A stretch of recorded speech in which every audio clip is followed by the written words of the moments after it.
Good evening. Happy New Year. And welcome to the January meeting of Queens Community Board 6. You can't hear me?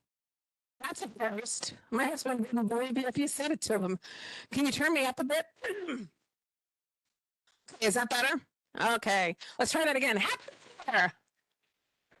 Jeez. Next time I'll bring some Prosecco. Maybe we'll get some more energy in the room. Sorry for starting later tonight. We wanted to take our time and start and give people time to get here. Everything and everyone moves slower when it is literally that cold outside. So forgive our delayed start this evening, but we're glad to have you all here. This is the January meeting of Queens Community Board 6. Tonight we have a really neat and tidy little agenda tonight, so it'll be nice. Hopefully, if we can keep things moving, we can get out of here in good time. Tonight, we have the following board members who are attending remotely due to extraordinary circumstances. Is this everyone right now? Okay, there's no multiple screens. Okay, just checking. So tonight we have John Jaroszewski, Heidi Chain, Diana Rocknayev, Anicia Ione, Kendra Clark, Howard Birnbaum, and Sherry Welnick, all attending remotely tonight under extraordinary circumstances. As part of the extraordinary circumstances resolution, section 103A2D, you must be seen and heard for the entirety of the meeting, or you will be counted as absent. Please use the raised hand function if you want to speak. Tonight, our online moderator will be Christine Nolan. Things should be pretty straightforward. If you need to communicate with us, please use the raised hand function, and we will get to you to address your questions or your concerns. Now, if we could all stand for the pledge.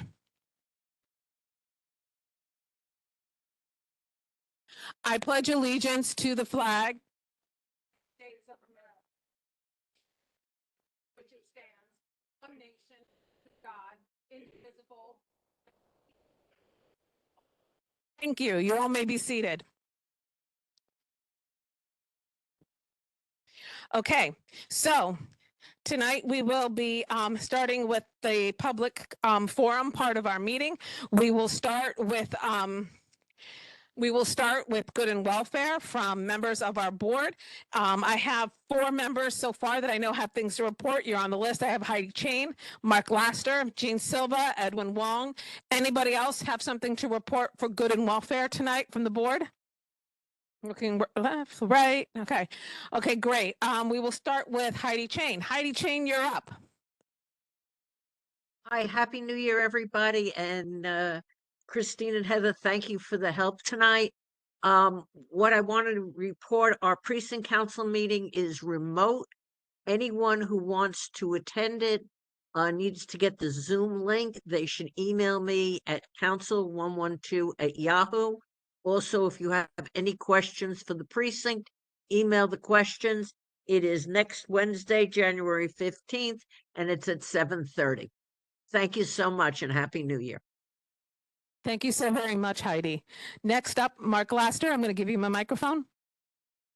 Oh, and by the way, you have 2 minutes. All right. So Happy New Year, everybody. I attended the Queens Waste Advisory Board meeting held on December 18th, representing our community board. The SWAB addresses issues of solid water and environmental issues. They recently had a change in leadership and laid out an ambitious program for the year. I was filling in for Matt Salton, who usually represents us at this meeting. Talking about solid waste, I actually signed up for something called the Trash Academy. Those of you who might be interested in learning more about this should sign up. Information was sent out with last week's mailing. Representatives of Forest Hills Green Team were contacted by a local bar mitzvah boy to do a special project to celebrate his bar mitzvah. He arranged for the Forest Hills Green Team to do a presentation about climate change at his school, the 30th Avenue School Q300 Astoria this Friday. If anyone is also interested in inviting the Forest Hills Green Team to speak, please email us at fhgtinc@gmail.com. The Forest Hills Green Team will be partnering with the Civic Center, a nonpartisan voter registration group targeting 16 to 18-year-olds to register them to vote. Currently, only 8.4, that's 8.4 of eligible 16 to 17-year-olds in Queens are registered to vote, and only 37.4% of 18-year-olds registered to vote. So obviously we need to get them registered. And then finally, Our next Breaking Bad Building Bonds will be on Sunday, February 9th at 2. We hope to have invitations ready by next week, so please check your email and sign up. We thank Megan Ewan, Queensborough Coordinator, Community Affairs Unit, Office of the Mayor, for securing funding for this luncheon. Thank you. Okay, next up, Jean Silva. Can we get her a microphone? Bring that No, bring that one back. Thank you, Auntie. I know.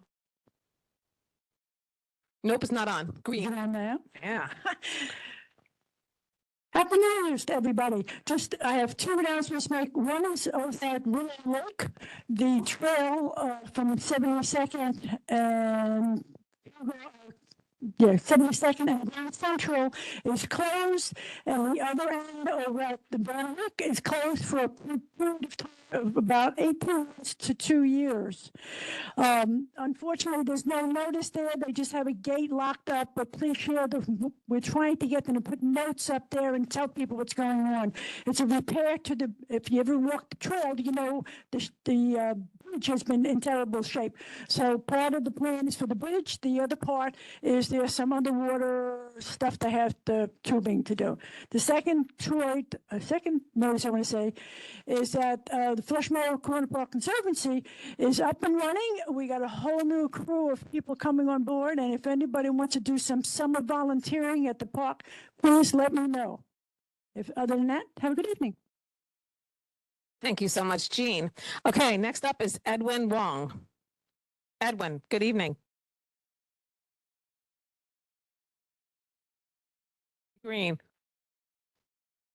Do-do-do.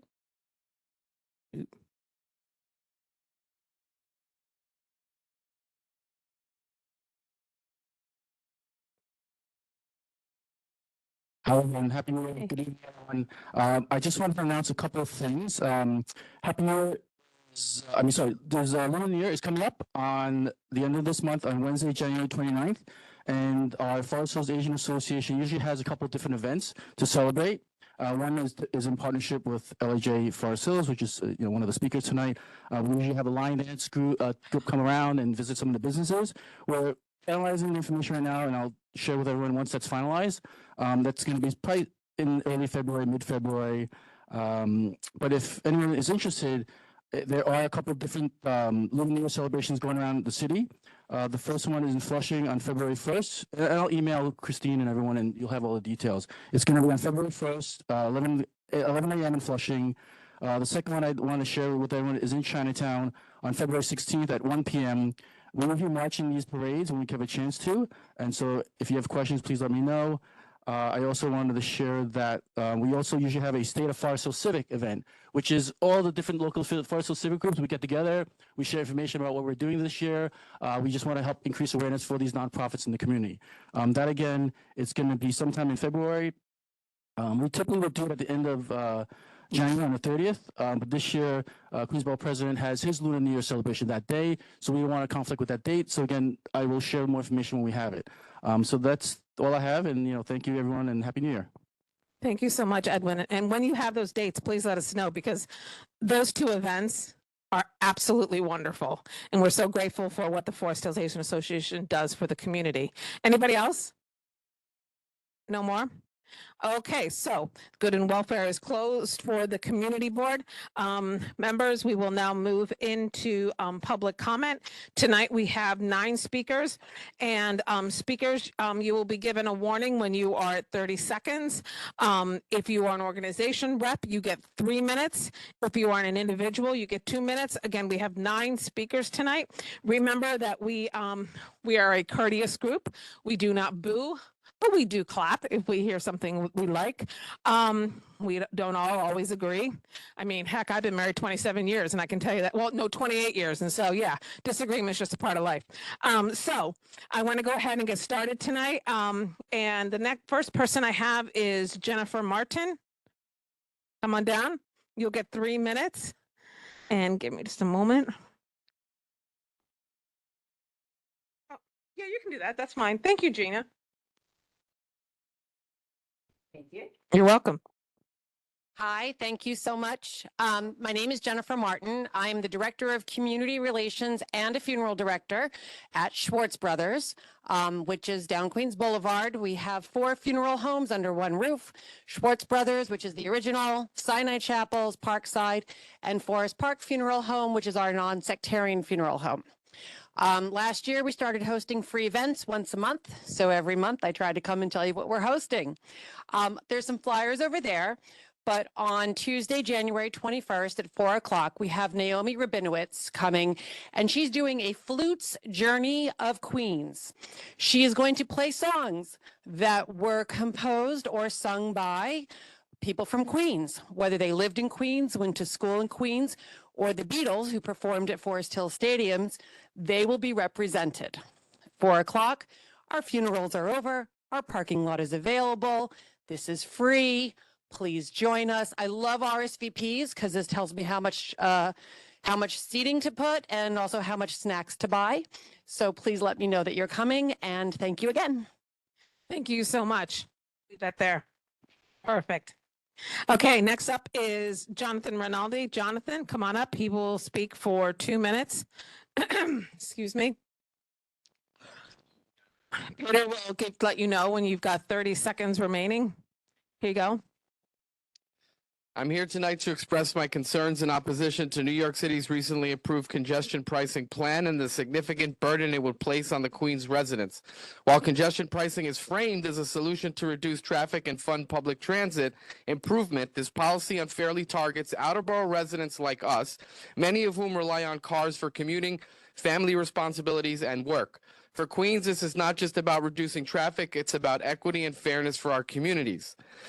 Many small business owners and workers who depend on driving to transport goods and commute will face higher costs, further straining our local economy. No guarantee of benefits for Queens. While congestion pricing promises to fund transit improvement, there's no clear assurance that Queens will see any of those benefits. Past citywide initiatives have often left Queens underserved. We cannot allow Queens residents to be disappropriately taxed and burdened by a policy that fails to address the root causes of traffic congestion. I urge this community board to stand with us in opposition this plan and advocating for a fair, more equitable solution. Thank you. And let's not forget that elections have consequences. The election machines were down at PS 101 during the election in November. They were down, and the working families actually had me arrested in front of the polling site. Okay. So that's why this That's happened. enough. Thank you very much. You couldn't get political. You won't be back. Thank you. We didn't ban you. You broke the rules. You break them, you don't get to keep them. Have a good day. Next up, David Kupferberg.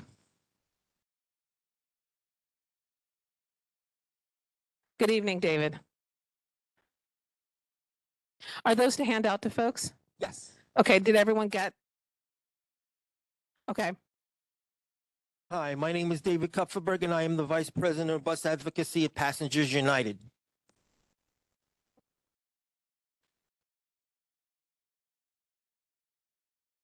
You know, you might want to talk because you still only get 2 minutes, my Okay, 2 friend. minutes, okay. Now, the Thank MTA released the proposed final plan addendum, the Queens Bus Network redesign proposed final plan addendum on December 17th. The MTA is slated to approve it at their committee meetings this month, January 27th, and at their board meeting on January 29th. The addendum has the Q10 split, Q10 and Q10 Limited split into the Q10 and Q80 respectively. Both services would each have overnight service every 30 minutes, significantly increasing service on Lefferts Boulevard. But the MTA wishes to make the Q10 a rush route, leaving local riders between Queens Boulevard and Rockaway Boulevard with nothing. The Q23 is still proposed to operate all times, but no longer serve the 7 train. This would be a big mistake. The Q23 should continue to serve the 7 train, but at 111th Street. The addendum has a new daily route, the Q74 Limited. The purpose of the Q74 is to connect Forest Hills with Fresh Meadows and Queensborough Community College. Such trips currently require either indirect travel or 3 buses. The QM12 and QM42 service south of Forest Hills may have low ridership now, but this could change now that congestion pricing has been implemented. The MTA must monitor ridership levels for this segment. then determine the correct course of action.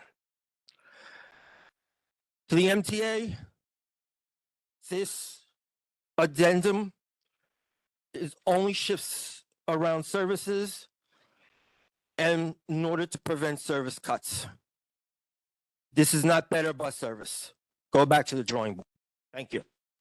Thank you, David, for your time tonight. And if you didn't receive a packet, can you raise your hand so that he can give it to you? Okay, while he's giving out the packets, I'm going to call up Paul Bogozelski. Paul, forgive me if I butchered it. You think with the last name Dimitriadis, I'd be able to nail any last name. Hi, did I say it correctly? Bogozelski. Okay. Hi. Hello. My name is Get Paul. 3 minutes. Sorry. My name is Paul Pogozelski. I'm the president of the Middle Village Property Owners and Residents Association, as well as the Middle Village Roller Hockey League. So I just wanted to thank Community Board 6 for letting me come down here tonight. If anyone knows any young people that are looking to get out, get healthy, we started the Middle Village Roller Hockey League about a year and a half ago. We're over 100 families in there. It's a safe, competitive environment. It's a great way for parents to bond with their kids. They have a lot of it's a lot of tenacity in there, but the kids are like really good with each other, and it shows a lot of sportsmanship, and it's a great program. So please look us up. It's mvproller.com, and we're really happy about that. Middle Village Property Owners, we have our first meeting back of the year tomorrow, and we have the DSNY coming to talk about the new garbage cans and the new restrictions for sanitation, the new violations that'll be happening, like if they're going to be incurring, if they're going to be going up each time, or if they'll be able to just be a one-time fee that's going to keep on being occurring.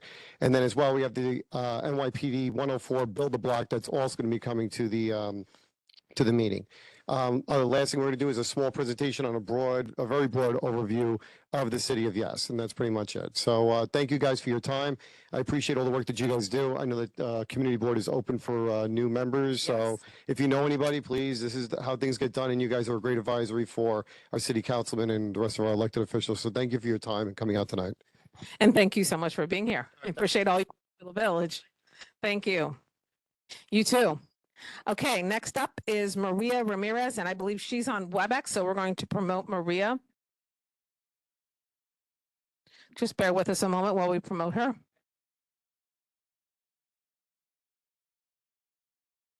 Okay, okay, we'll have to circle back. Okay, next up on our list is our frequent flyer by the name of Irina Vosha. Irina, come on down.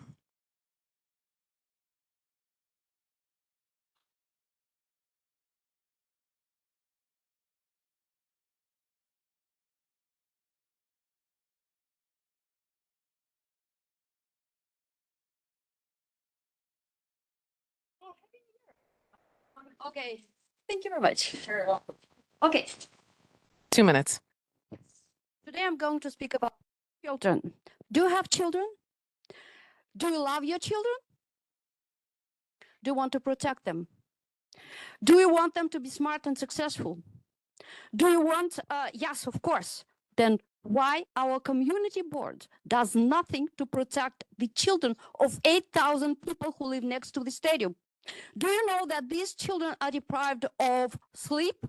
Do you know that actually noise pollution resulting from almost 30 events held by the stadium as if decided to torture our kids by exposing them to that unbearable noise? Do you understand how detrimental this noise is to the children's health and development? In fact, some children have nosebleeds. Some children have anxiety. If this vibration from the noise from this concert break our houses, do you understand what happens to these fragile bodies of our children? Now, in addition, disability, 75 decibels that our children are exposed to. 75 decibels means that they have learning disability. What does it mean? I have seen these children. I know once, okay, so what it means, because they're exposed to the noise all the time, they have this in their heads, and they go to school, they don't teach, they don't learn anything, because the voice of the teacher is this noise. Do you understand what this concert do to our children? It's time for the board to represent those people and the children of our community. It's time to stop these concerts. Moreover, I can tell you, We already have all the information given, were illegally given. And now we know all these, that many laws were broken. I have so much information today, and I'm telling you, we will stop. You don't stop. If you don't represent Irina, us, that's we will time. do it on our own. Thank you for your time tonight. Okay, next up, we have Carla Fuentes. Okay, so we're going to promote Carla.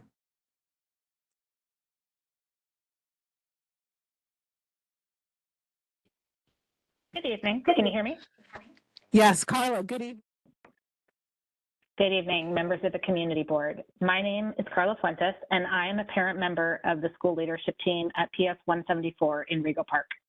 I'm here to highlight the safety concerns and propose a revenue neutral solution for the dangerous traffic situation that we have around PS 174. 174 has recently grown in capacity, which is great. However, more kids at the school has increasingly led to a more dangerous traffic situation because the infrastructure of the roads are really not able to handle the capacity of the vehicles, especially for morning drop-off. Two-way traffic at both entrances to the school on Elwell and Dieterle has kids running across the street out of the line of sight of oncoming cars. Congestion has led to cars making U-turns on the sidewalk in front of the school. I do emergency management for a living, and my nightmare is a kid in this neighborhood getting hit by a car because of the traffic around the school in the morning. There's a way that we can protect the kids at our school, but we need the community board's help. We used to have a crossing guard for our school and understand that budget cuts have eliminated that position. However, a one-way traffic pattern on Elwell, 65th Drive, and Dieterle could solve a lot of the issues that we are facing. One-way streets on the road immediately surrounding 174 would make traffic flow much more efficient, reduce the bottlenecks that have led to cars on the sidewalk, and reduce stress for both parents and drivers. In a perfect world, we would have an officer from the 112th precinct directing traffic around the school in the morning, or a crossing guard again. But in light of the ongoing city budget limitations, this solution could make drop-off significantly safer for the kids in Rego Park without a large economic investment. Thank you for your time, and I appreciate any support that the board can provide. Carla, good evening. First, I want to thank you for being a parent member on the school leadership team. That's actually how I got started in doing what I do. And when you're a parent member of an SLT, usually you're up really early in the morning, once a month, like 7-something in the morning, and you're at that meeting. Yes, ma'am. Your kids out the door. So, I appreciate what you do. We understand the problem. I understand the problem so well.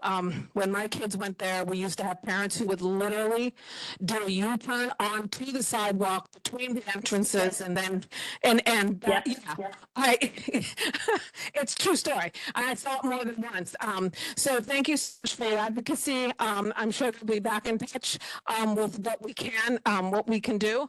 And again, thank you for your service to this community. Thank you. Also, Maria is not on WebEx. She's just on, so whenever you can allow her as well. Thank you so much. Okay, thank you. She's not on WebEx, but is she dialed in? She did. She Okay. dialed in. She dialed in. Okay, so that could be her. Okay, so we'll move back to her. We'll keep going with the folks in the room for now. Next up, I have Tommy Patchett. Oh, I'm sorry. This is what happens when you're 53 years old and you don't put your readers on your eyeballs. You read things wrong. Tommy, good evening. It's good to see you. Can we give you a microphone, please? How you doing? How was your holidays? Good, thank you. I'm here to, Okay. I'm sorry, I'm here to, I am opposed to the concerts at Forest Hill Stadium. The liars lie because they know. And the truth is, 10% of people who live next to the stadium signed the petition to stop the concerts. That's the truth. More than 500 people registered their noise complaints during the last concert season. 39 concerts were planned by organizers. The DEP measured the noise level of only 13 of those concerts. 11 of those concerts were issued violations, which means 80% of the concerts violated the noise code. The tennis club collected 25,000 people to support the stadium. First, we don't want to destroy the stadium. We want to stop the concerts that destroy our lives. These 25,000 are the concert goers, are the abusers of us, the 8,000 people living next to the stadium. In addition, Mr. Shapiro claimed that 70,000 people live in Forest Hills, but Forest Hills is big, and only 8,000 live next to the stadium, and a little more than 10% have signed our petition. As a tenant, I have the right to a quiet environment. I have the right to restore my health by sleeping and resting in my residence that I pay for. When, who, when, and how was the petition given? 30 seconds. Permission given to hold open air music concerts in a residential area. The codes that were broken was R3 and R4. The laws were broken. And you, the board, have the duty to stop the lawlessness, that these concerts must be stopped, and they will be stopped. Thank you. Thank you so very much. Next up is Daniel. Daniel, come on down. Ooh. Okay. Thank you. Good evening, Community Board 6. Good evening, public, and Happy New Year. I'm here tonight to speak on behalf of congestion pricing and the promise that the tolling plan holds for our great city.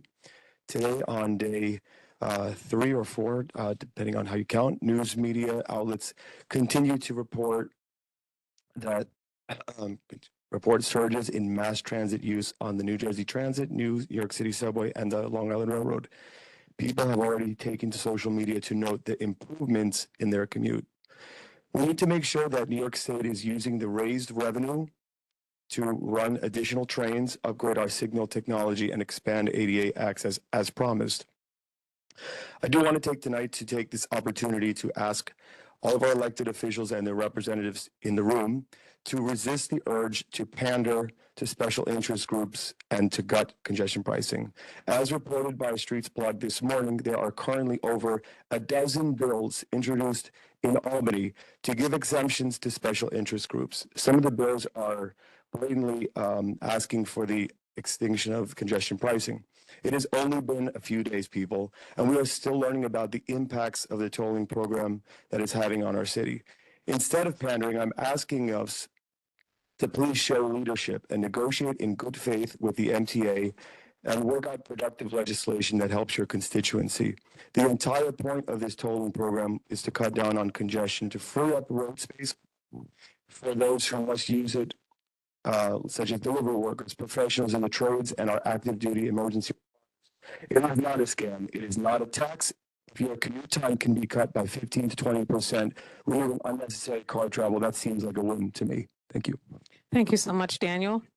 Next up is Maria Ramirez. Maria, good evening. You have 2 minutes. Good evening, everyone. Good evening, members of the Community Board 6. My name is Maria Ramirez, and I am the president of the Parent Association of Public School 174.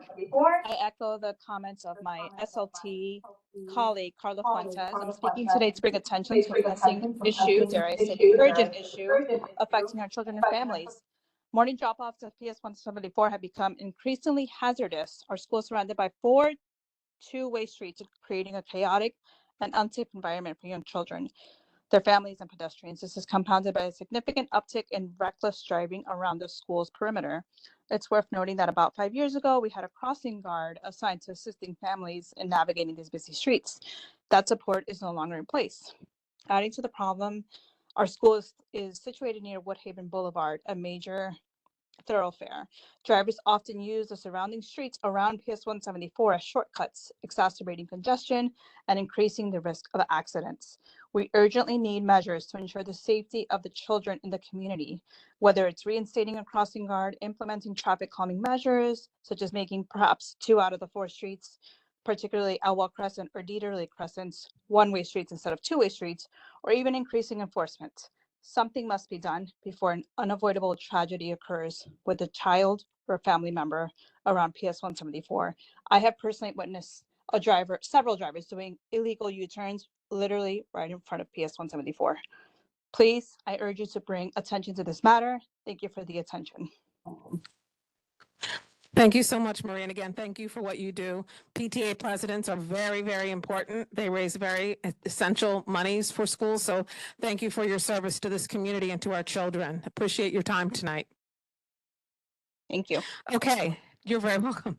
Okay, so seeing as we have heard from all of our 9 public comment speakers, we are now moving into our business meeting and our public comment forum is closed. From this point forward, we won't be taking further comments or questions from the community regarding any business from this point onward. We're now moving into the minutes. Each of you should have received a copy of the minutes in your meeting packet. We made 2 corrections to the minutes after distribution. There was a change on page 1. Effie Zachary was moved from absent to excused absences, and the same change was made for Tamara as well. So those were the only 2 changes in the recording of our attendance for those minutes. So I am wondering if I have a motion to accept the minutes with the changes as I cited. Okay, I have a yes, and then a second. Okay, good. Brentley and then Saba. So all in favor of adopting the minutes for December, say aye. All opposed, say no. Okay, the minutes have been adopted. Okay, now I'm going to move into my chair's report. A few things. Number 1, community board applications are open. So if you are on the board now, just know you are only up for renewal every 2 years. So if you came on the board last April, you don't have to reapply this year. You have to reapply next year. However, if you are up for renewal, you have to reapply if you are interested in continuing with the board for another 2 years. If you are uncertain of your status, you can email the district manager this week and she will confirm your status. Beyond applying for the board, reapplying, we ask that you please share this information on social media. We ask that if you have people in your networks that would be great for the community board, please encourage them to apply. The applications are open until February 14th. So if you know people that really want to serve the community and have the time and bandwidth, and that's important because you want to make sure that they understand the time commitment. Please let people know. And even if you have people in your network that don't live in this community, other community boards in our borough need members and need people to apply. So please don't hesitate to promote. Please actually actively promote. We would really, really appreciate it. So second thing, we had a very successful site visit with DEP in December. We met to discuss a variety of drainage and flooding issues along the Grand Central Parkway Service Road near Forest Hills High School and the various side streets. We have to say that the new commissioner the new Queens commissioner for the DEP has been very hands-on, very responsive, and so we are very thankful for his work. And I know that they are working to seek out some of these answers to some of these issues that have been raised by Herb for a very long time. So it's great to finally get some boots on the ground and maybe some solutions soon. So I wanted to let you know that we did that. And then we also investigated a variety of traffic concerns with our transportation chairs. Both Peter, Edgar, and Herb, he's been there forever, to look at some of those issues. DOT was initially supposed to attend that. Something came up and they weren't able to attend, so we have forwarded on to them our concerns for that corridor as we continue to try to focus on that and continue to try to make that a safer area, as we know that it's a very, very busy area. Back to PS 174 real quick. I had an opportunity to visit PS 174 right before the holiday break, and I was amazed at how beautiful their new space is. They had a recent extension added on to the school, and it is beautiful. The teachers are very happy with how it looks. I spoke to several teachers, and they're very thrilled with the space. I know that the new office is kind of tiny.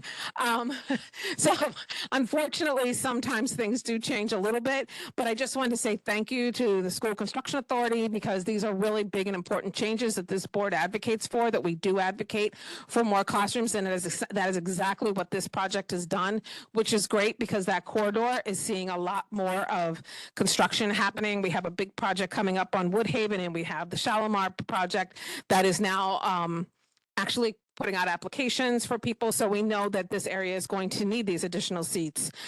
So that's really good news. Now, the last thing I'm going to talk about real quickly is CEC elections.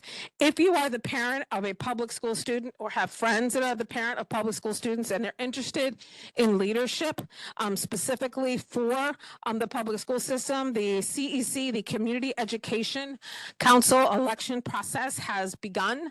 And if they're interested in running, they should talk to their school principals. They can go to the New York City Public Schools website and pull up all the information if they want to run for one of those seats for representation for their school. I know that most of the time there is a specific need for parents who have children that are on IEPs or get special or are part of District 75. So please feel free to, push that information out to people that you know that are advocates for education in their kids' schools. Lastly, I just want to say a quick thank you to all of you for coming out tonight. I know it is very, very cold. We appreciate it. Also, thank you to all of you in this room that took the calls today from our staff and called us back so that we would know. There's people, we have quite a few board members who are sick and under the weather tonight or have had to travel for a family funeral, and so we wanted to make sure that we were able to meet quorum tonight. So we want to just really thank you, because in this room today we have 24 people, quorum is 24 people, quorum is 23.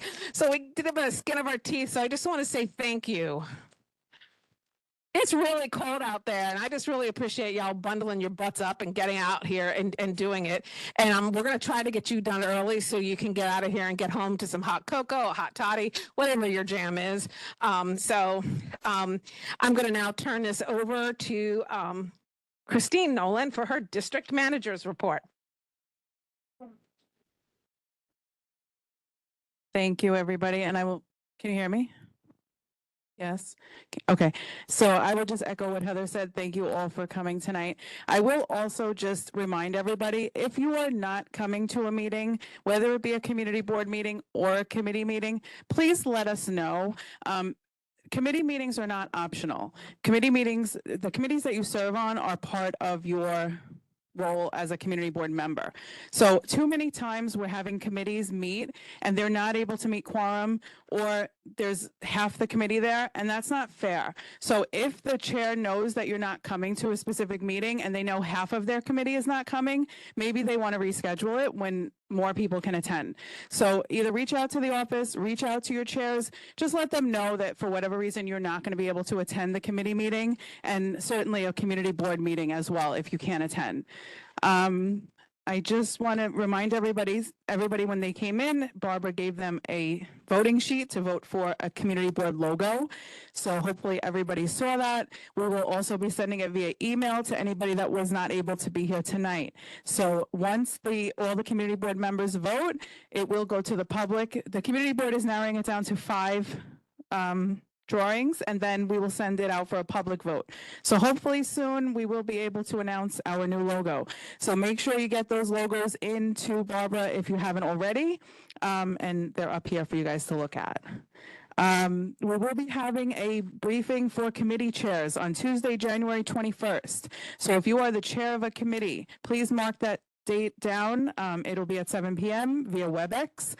Just to go over, it's the beginning of a new year. We just want to go over the role of the committee chair, what we expect of the committee chair, and kind of best practices for your committees. And last, I just want to remind everybody that the community board office is here to help you if you have concerns. I feel like there's still people that don't understand what we do other than come here once a month to help with the community board meeting. So please reach out if you have concerns with issues from city agencies. If you have an issue with something that's not getting solved, call 311, call the community board, email the community board. We're here to help you. So just a quick, since when I became district manager, before I became district manager, I wanted to start logging the complaints that we do handle, something that wasn't done prior. We had files of complaint forms, and if we wanted to know how many DOT complaints we got, we had to count them by hand. So now we have a complaint log. So we started that in May, and as of the end of 2024, the staff, which you know is 2 full-time staff members and 1 part-time staff member. We worked on 317 cases. 274 of those were closed, and we still have 43 that are still open. So we are working every day to try to help people in this community. And the ones, thank you, and thank you to the staff. That's what they do every day. And the ones that are open, you have to understand that not everything happens overnight. So a lot of them are studies from city agencies, and city agencies don't move quickly. So if something got started in June, it probably is still being studied by an agency, and that's why we haven't been able to close it out. But we are working, like I said, every day, 9 to 5. You can call us, you can email us, and just, let us know what you need done in your community. And that's it.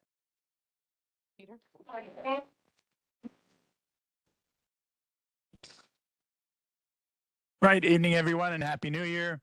As you recall, at our last meeting on December 11th, we took nominations for the different positions for executive board. At that meeting, Heather Beers Demetriadis was nominated to be chair. Myself, Peter Beadle, nominated to be first vice chair. Keith Engel nominated for second vice chair. Mark Laster nominated as third vice chair. Salwa Baida nominated as our secretary of administration. LT Ciaccio was nominated to be our Secretary of Personnel and Finance, and John Dereshevsky was nominated to be our parliamentarian. Tonight, our January meeting is the meeting where we actually hold the elections.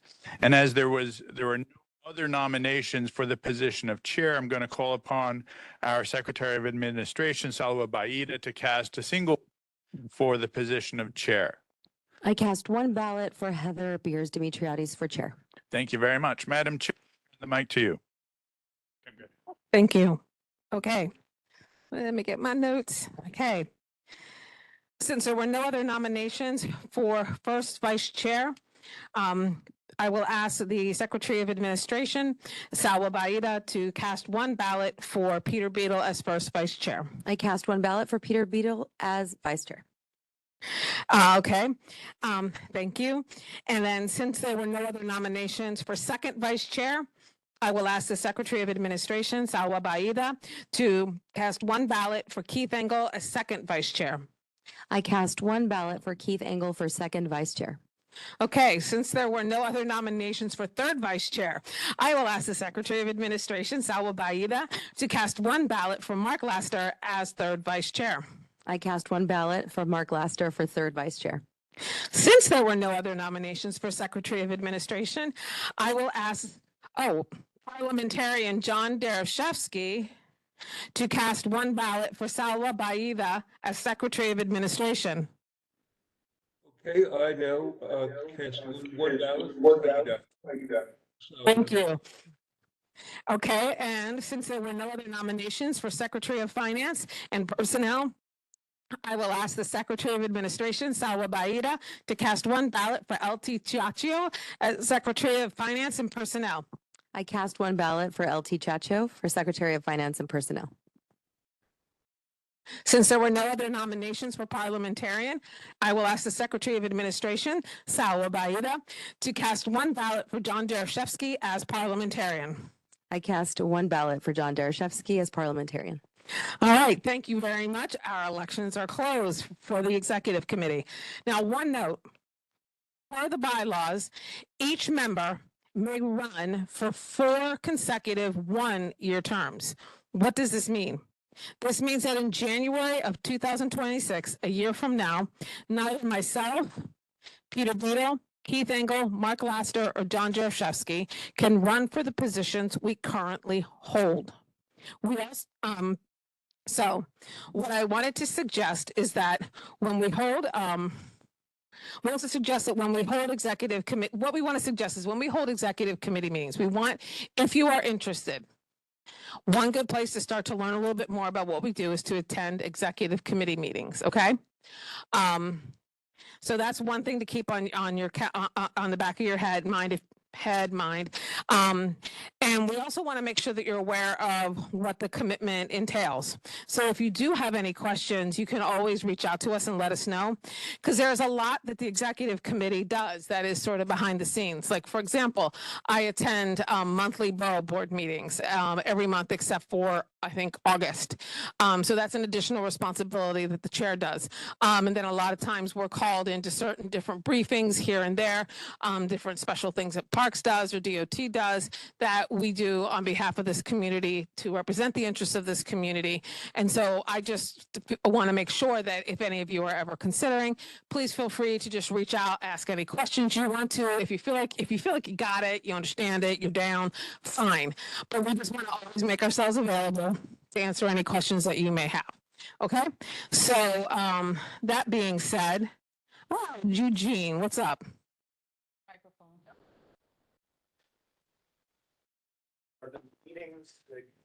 Are the executive committee meetings like publicly? Yeah. Is the schedule? Yeah, we send out the agenda. Cool. It's always on the calendar. We meet a couple of times a year. There's not gonna be anything straight away, but we probably will have something in the first quarter of this year.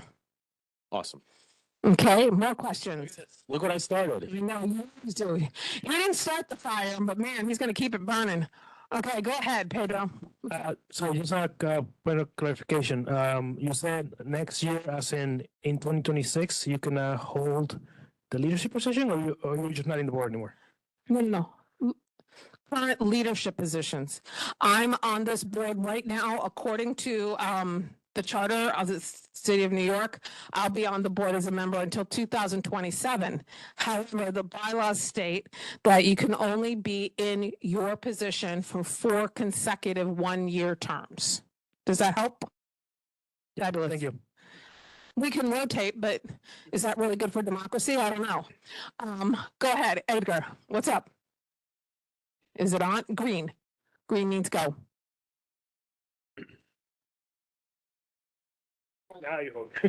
Okay, I know it was the same question that Saba had. If in essence you folks can reshuffle and like other vice chairs can be chair and you can be a vice chair, like is that that's like technically allowed? Technically allowed, yes. But what I would like to remind people, and this can sound really strange, like I said, according to the city charter of New York, I'm only on the board until 2027. The same Peter Beadle and I happen to share that same year. And then some of these other jokers go later. So you want to be thinking about what comes next, right? This is our community. This is our board, and it's your board, my board. And so, be thinking about that, but also be thinking about, your time and what you have the bandwidth for. But I will tell you, we have an amazing district manager to work with. She is the most insane person to collaborate with. No, I get paid nothing, but she's the bomb. As my daughter would say, she's a bomb.com. I don't know what that means, but she says it, and it means it's really important. Okay, so that being said, any more questions, or can I move on? Yes, Effie, up. Double Heather's salary. Yeah, you can double zero, and you still get zero, my friend. Really? Oh my gosh. Our former chair used to make the same joke, according to Peter. Doubling our salary. Okay, now next we're supposed to have a presentation from Northwell, but if Northwell wouldn't mind keeping their seats warm a little bit more, I'd like to bring up our city council member. You can come around and come to the podium.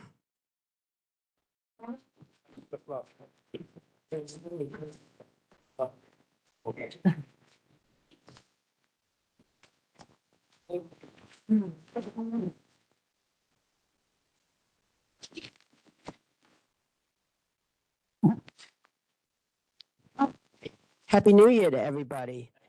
I want to congratulate everybody for being reelected. So very well deserved, and this is one of the best. I'm going to say this is the best board in the city. How's that? This is the best board in all of New York City. My colleagues always complain to me about their boards, and I said, "Oh, I have a really great board, Board 6."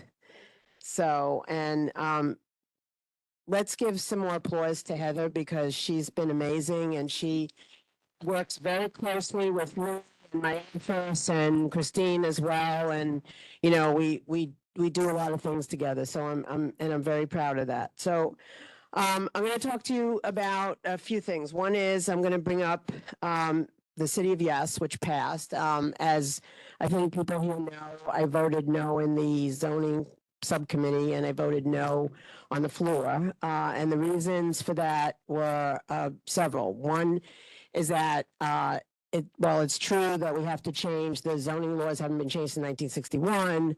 It was something that was done quickly. We asked, there were parts of the City of Yes that are very, very good. And we asked the mayor's office if we could split them off and do those. And they said, no, you either vote for it as a whole or nothing to the council. And then the other was that there have been plenty of times when like, for example, when Robert Moses many years ago changed the infrastructure of the entire city, we now are dealing with the after effects of that. And a lot of things have to be changed as a result. And so I thought we needed to have a more methodical process. I met with homeowners, I met with small groups, I met with a whole bunch of folks, and the majority of people in the district, because the district is Forest Hills, Rego Park, Kew Gardens. I mean, not Rego Park, sorry, Richmond Hill, Kew Gardens, and Forest Hills. And so the vast majority of people were against it. But separate from that, the revisions that were made to the City of Yes were not presented to the council until the day of the vote. So there were pieces of it that we weren't clear on. And like I said, we just asked if we could have more time. And the other thing is that I said at the time that this is giving more power to the mayor and taking away influence of local groups like the community boards and the city council members. Now, the day of the vote on City of Yes, the mayor announced a charter revision commission, and he said that one of his goals was to take away all land use powers from the community boards and from the city council. And I knew that was going to happen as a result of this. So anyway, there were a lot of groups, including Metropolitan Housing Council on Housing and the Black Institute and many others that were against it. But now we have it, and it's going to go forward. So what I'm going to do is I have been speaking to Heather about having our land use folks out and DCP come out to make a presentation on how it affects each part of the district. So they'll do it for Community Board 6, they'll do it for the other boards and all of that. So we are going to do that, and we'll make the best of it and move forward. The other thing I want to mention is that I have a hearing this Friday. It's three committees. It's the Health Committee, the Hospitals Committee, and the Committee on Civil Service and Labor. There is a doctor's strike by Doctors Council that has been called now. It was supposed to be for this Monday. Now they've postponed it because they got a mediator. It'll be the following Monday. And so we're going to have a hearing on what the issues are with the Doctors Council, where it affects health and hospital facilities. So for purposes of this board, Queens Hospital Center is one of the hospitals. There are 4 hospitals that would be involved in a potential strike. So we're going to look at the issues that they present. It's not just benefits, by the way, because one of the changes that was made recently at Health and Hospitals was that they would only have 20-minute, primary care physicians would only have 20 minutes with patients. So we're going to look at that. We're going to look at all of the provisions of what's being done, what the staffing levels are, all of that. So that's this Friday at 1 o'clock. And you can always watch it. It's streamed on the City Council site. The other is, so I was very proud. I put in a bill in the City Council to make sure that building benefits were applicable to city employees across the board, because my office had gotten complaints that the LGBTQ community was kind of pushed out of those benefits for IVF and those kinds of things. So I had a hearing on my bill, and then the mayor's office called and said, hey, if you can wait on that bill, we're going to will work with you to plan something that's even better than what you could legislate. And so that's actually what happened. So we had Carmen De La Rosa from Civil Service and Labor and myself and the mayor, and we announced, which is great, it's the first major city to do this, family building benefits up to $10,000 a person for everyone across the board that's a managerial employee that works for the city, and that includes IVF, adoption, surrogacy, and some other benefits. And that's the floor. They're going to look at the usage and see if they want to expand on it. So that was amazing. We got an op-ed in the Daily News on it and got a lot of play, and that's one of the significant accomplishments that that we had. In late December, I announced with Speaker Adams a new New York City Council funding initiative to support expectant mothers with a guaranteed income program that's been shown in different places that it's used around the country to be very beneficial to improve maternal health and reduce child poverty. So that's something that we announced, and so that's something that I think is going to help a lot of folks. And the other thing is that we're planning, so I'm working with, because I'm chair of the health committee, so what we're planning to do is after the election in November, I got together with the committee staff and people in the governor's office at City Hall and also in the state legislature to talk about ways that we can inoculate, I know it's like a pun, sort of, inoculate ourselves against some of the healthcare issues and things that may come down from the new federal administration. So we're working on that. We're going to try and really do some innovative things, and then we're going to the other thing that I did last year, which I'm very happy about, was Healthy NYC, which we codified, and so. What that is we're trying to extend the life expectancy of New Yorkers to the age of 83 by 2030. And in order to do that, we need to take care of the 7 drivers of premature death, one of which is chronic disease, diabetes, and heart disease. So we're going to be rolling out some special things around that. And the budget season is starting now. I know. So the portal for nonprofits is open. I sent out something on social media. We can make sure Kevin from my staff is in the back, is always here at the meetings. You can ask him for the information if you need it, and he's actually my budget and ledge person as well. So feel free to talk to him. And we're gonna this year. We think we'll do well because our economists tell us that there's a lot more money that the city has. So hopefully, I doubt very much that there'll be cuts, but we're going to be prepared for that. The mayor sometime in February will announce his preliminary plan, and then the council will respond to that. So, I'm very happy to be part of the first female majority-led city council. And that's very exciting. And the men who get it is what the speaker says all the time. And so, with that, I'm more than happy to take some questions. Yes, Pat. First of all, thank you. Microphone? Oh, get our microphone. Thank you. Thank you very much. I'd like to know who takes care of raising the limitations for SCREE and DREE. Is it the city or is it the state? That's a state. Okay, thank you. Pass it down to Mark, please. So, Council, I'd like to thank you for supporting our last Breaking Bread Building Bonds, the previous one. I just want to let you know that we're going to be doing one on February 9th. I know Kevin's very involved in organizing it.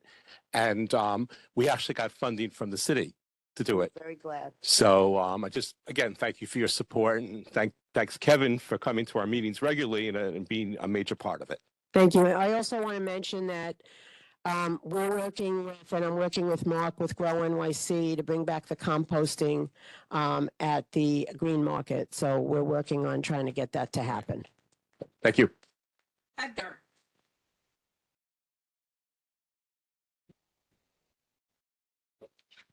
Is that the temperamental mic? No. Yeah, thanks for coming here, council member. Just because you're on the public health committee, right? I'm the chair of the health committee. Chair of the health. I just want to know if you mentioned the incoming federal administration or the newly inaugurated one. And one person that comes to mind that I have a lot of concerns around is RFK Jr. And so I'd like to know if you, the council and you in your position have any thoughts on like what are things that you folks can be doing or will be doing or have plans for to help kind of mitigate against any kind of concerns people have around that. The thing, so the agency that I oversee is the Department of Health and Mental Hygiene. So we're going to make sure that vaccinations, that we have vaccinations, and I've done vaccination programs anyway, where I've gone out and helped people get flu shots and things like that, COVID shots, and I've publicized the fact that I've gotten them as well. So that's one area we're looking at. Also, you know, we have to take a look and see what's going to happen with the budget of the federal government. I'll tell you why, because the city's Department of Health, 2/3 of their budget comes from the federal government.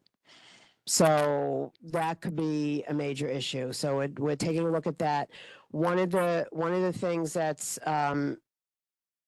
important is that we want to make sure we plan and can foresee the next pandemic. And one of the ways that's done is through water surveillance, where they pick things up way before anybody gets sick.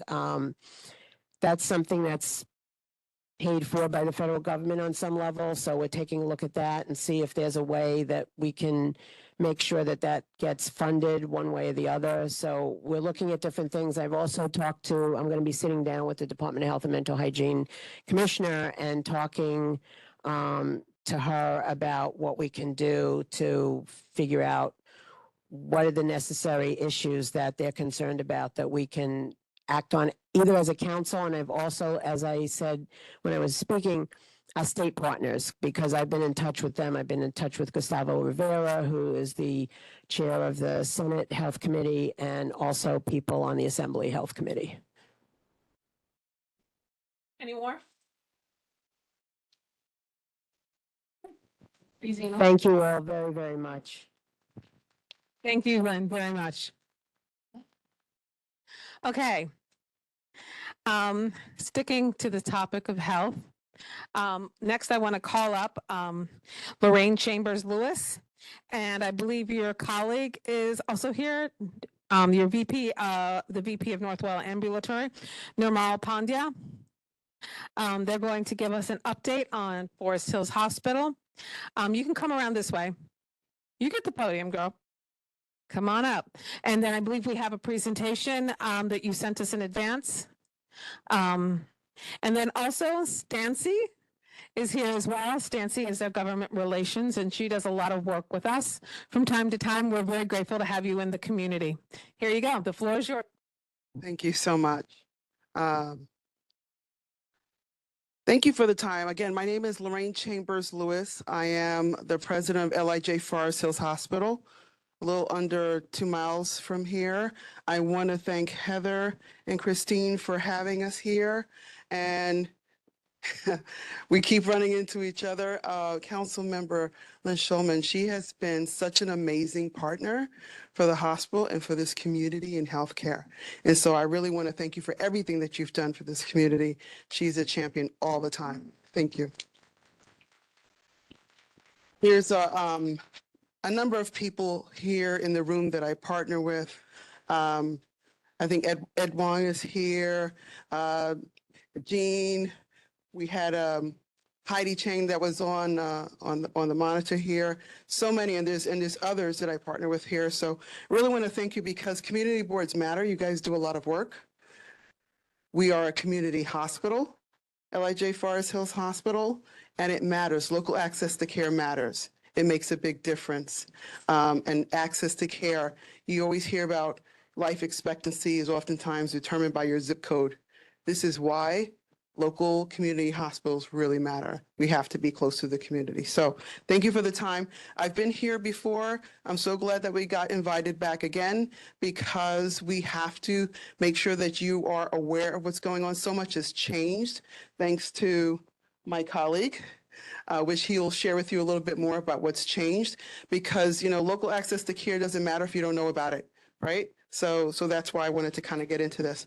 So just moving forward to the next slide, just want to talk a little bit about our leapfrog rating. We had a leapfrog rating twice as an A in 2023, and our last leapfrog rating in the fall of 2024 was an A as well. We're one of the few hospitals that are getting A's, and we're really pushing really hard to keep up those quality metrics and those grades there. The next slide, I just wanted to talk about some brief things in terms of our branding.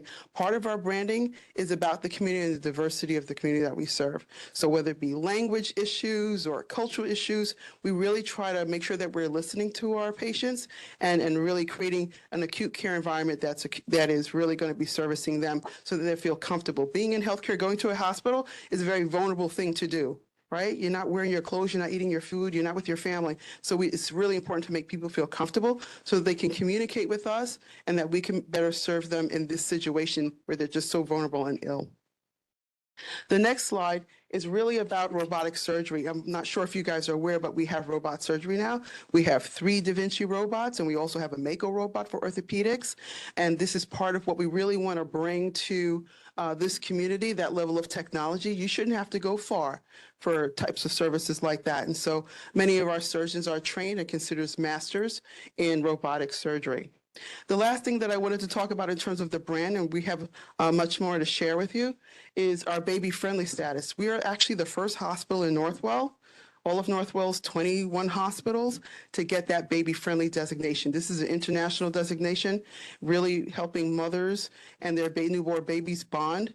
It really makes a difference long-term for the community and the health of people as they grow older to be breastfed. And so it's a very, very difficult designation to get, and so we maintain that.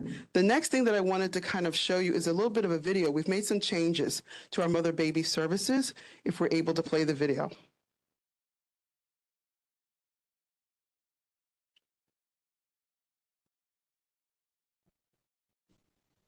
So what we can do, and in the interest of time, I can just share with you a little bit about, and maybe we can circulate it so you can watch it on your own later.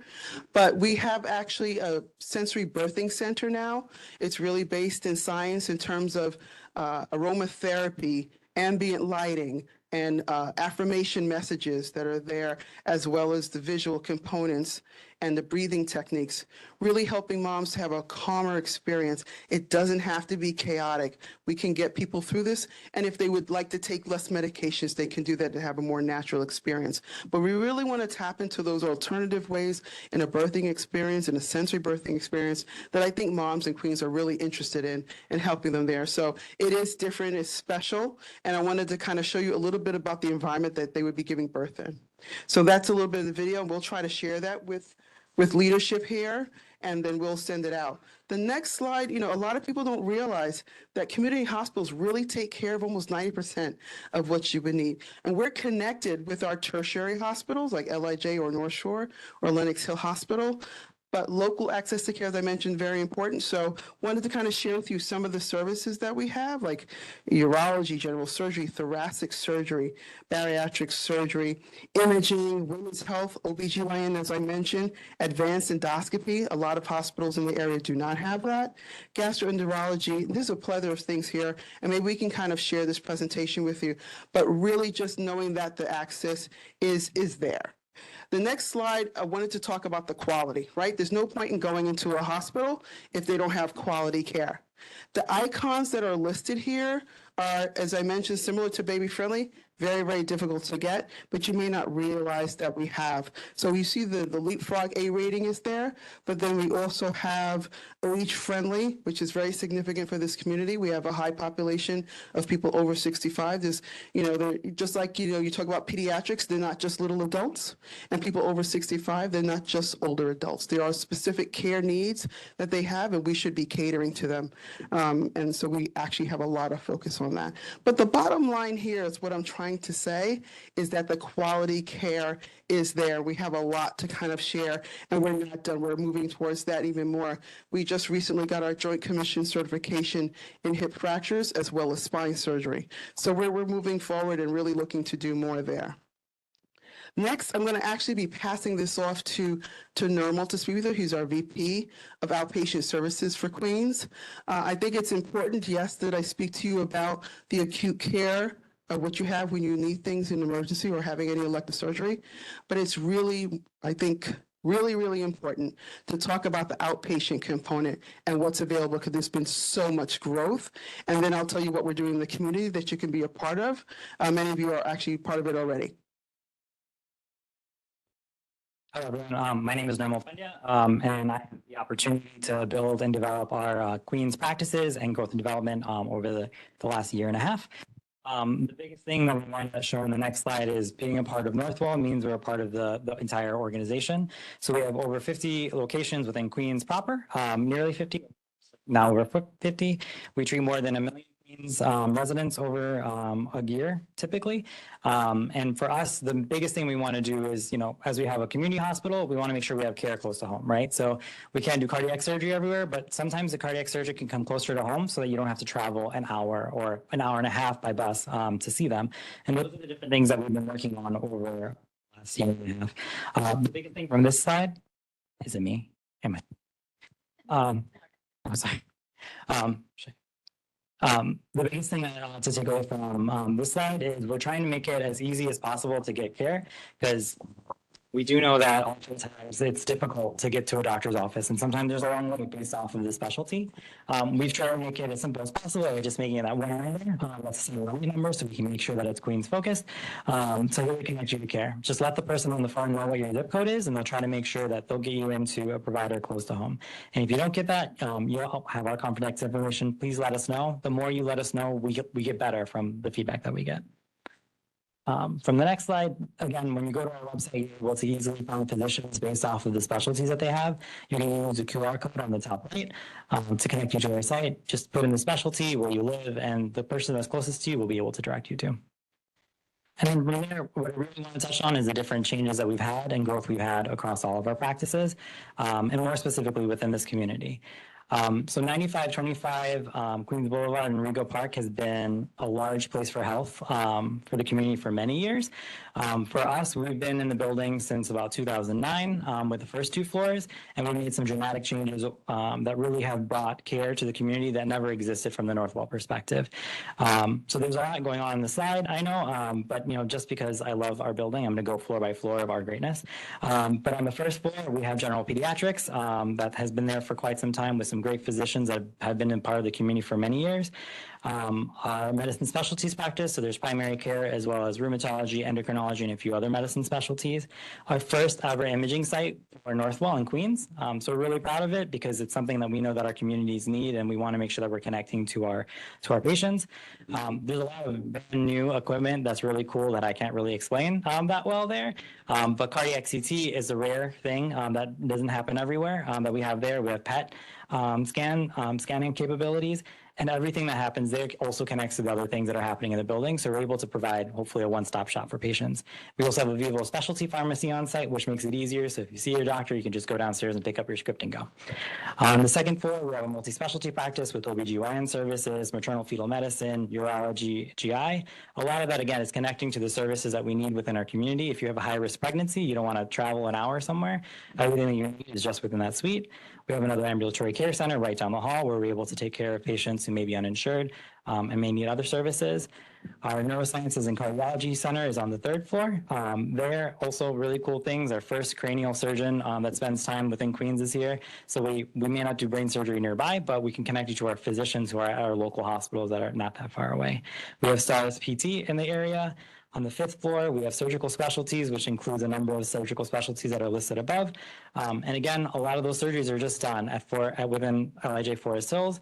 And the main reason for that is we want to make sure we're keeping people within their communities and taking care of them where they want to be, close to home. A patient service center where we draw blood. And then on the right-hand side, you'll see medical oncology practice and medical oncology infusion. On the next slide, I'll go into that a little bit more. But it's our Cancer Institute at Rego Park that moved over from Fresh Meadows. And on the other side of the 6th floor is our orthopedic suite. Cynthia from the orthopedics team is here in the back. So if you have any questions about orthopedic care, so spine, joints, anything from that perspective, she can definitely help connect you from the services that we have there. And they have really great service that's quick because when you hurt yourself, you kind of want to see someone quick. On the next slide, side, we have our Cancer Institute that we're really proud of. And when you think about places of care and you think of Queens, this place really is it, right? So every single patient goes there and gets the care that they want and the community feeling in a brand new space that is able to be connected to in their language. So when you walk in there, it's like going into any other place in Queens. Patients are talking to their provider in the language of their choice. Their care team also is speaking that language, and they've made a really good effort on making sure they're taking care of patients the way that they want to. All the services that you need for a Cancer Institute are there, from nutrition, social work, nurse navigation. And it's not me again, is it? But then, from that perspective, everything we need is there. And the entire building connects well together because any imaging that your oncologist needs, you can just go right downstairs. The other thing that this place provides is infusion services. So back in the day, patients would be sitting as close to each other as I am here, with other people who are getting infused with chemotherapy. Now they get 80 square feet, views of Queens, and are able to really calmly and relax in a more relaxed nature, be taken care of when some of the hardest times in life, which we're really proud of. And then next slide, I'll go through these a little bit quicker. We have a practice actually right across the street in the Kew Gardens. There we have primary care, cardiology. On the other side, OBGYN. Also on the first floor, we have Orlin and Cohen, which is another orthopedics practice that we have within the area that's very strong. On the next slide, we're also proud of Glendale. This practice opened in January. Here too, we often drive over within our community. They're able to get primary care, cardiology, general surgery, endocrinology, and a number of other subspecialties there. The one thing I should mention for Rego Park as well, one of the biggest complaints our patients had was parking because of the fact that different parts of Forest Hills, sometimes you just want to drive down the street. We have LA parking now, making it easier for patients to be seen, to get their imaging done or get their labs drawn. And that's what we try to make sure at all of our practices that we have that availability and access as well. And then finally, on the last slide is other practices that we have in the area: an OBGYN practice in Elmhurst, a midwife practice in Forest Hills if you want a different birthing experience throughout your pregnancy. And then the Eye Institute of Glendale has joined us in not too far away from Atlas Mall. So we have an ophthalmologist in the area now as well. And coming soon, we have a new practice that'll be starting in Jackson Heights as well. So really the point of all this is, as much as we, want to make sure we're taking care of you all around, we want to take care of you outside of the hospital, before and afterwards, and hopefully we'll be keeping you closer to home rather than having to commute either outside of the borough or, just somewhere that's really far away from. So that's our goal. So I'll go back to Lorraine. Thank you so much. So you heard about the outpatient, you heard about acute care inpatient. What are we doing in your community? So through a lot of work, it's a really, really amazing announcement. I'm a Queens kid, so a Queens kid who is interested in healthcare. So this really means a lot to me that we're going to have a high school, Northwell Sciences High School. It's just amazing. They're going to be specializing and training children, young adults in saying medical assisting, behavioral and mental health, and healthcare management for those that don't like blood, right? So we got to make sure we take care of them as well. This is not far away. This is about 4 miles away from LIJ Forest Hills Hospital, so we will be involved. And it's just amazing. There is a lottery system. The submission process is now closed, but there is going to be a preference for kids that are from Queens. So I'm really happy about that. I'm really thrilled for all those young adults. And you guys know that getting into a career that changes the dynamics of a family and that changes the dynamics of a community overall. And so part of health is economics. So I'm really happy for that. Next, we had our inaugural Community Advisory Board. We have one of our members here with Jean. You'll see her on the slide there. And so it's a very, very diverse group from all types of different industries and different leaders in the community. They are a fantastic group. We've had 3 meetings so far focused on OB or focused on the ambulatory things, and they're just very contributory. And so I'm very excited, and Heidi Chang's on the board as well. So want to thank all of them for their contributions. I really amazing people. Next, I wanted to kind of talk about the different like I said, economics, right? So we talk about economics and getting people in the high school. We got to talk about some jobs, right? And so we really love to recruit from the community. We've had 6 events so far in the community. There's amazing people here. And so in terms of jobs, we have our career people doing counseling and career management. And so we really want to make sure that you guys know that there's northwellcareers.com. If you know somebody that you think is really capable, wants to get into the healthcare field, you don't have to be a doctor or a nurse. There are a lot of other things to do. So please take us up on that and recommend somebody to participate in that. Lastly, I just want to give, if we can go to the next slide, want to give special shout out to Stancy Saji here. She is like a really amazing individual. She is fantastic. All of these events from all over the Queens area and all kinds of different things, offering education, and said that she's a part of it as well. So I thank you as well for being out there with Stancy, but really getting out there and connecting with the community, whether it be the Hong Kong Dragon Boat Race or the Lunar New Year Parade, or just like a million things that are on there. Our CAB, she really helps organize our CAB, our breast cancer awareness. She is amazing. But it's all of the community that's participating with us. And so I just want you to know that we know it's beyond the 4 walls of our hospital and our outpatient clinic settings. We have to get there in the community with all of you. And so we welcome that. And so I think that is our, thank you so much. Questions? Anything? Yes. Let me make a list here so I don't lose anybody. Okay, I saw, I'm gonna go this side to this side. So I have Salwa, I have Edgar, I have Peter, I have Pat, I see Epi. Anyone else?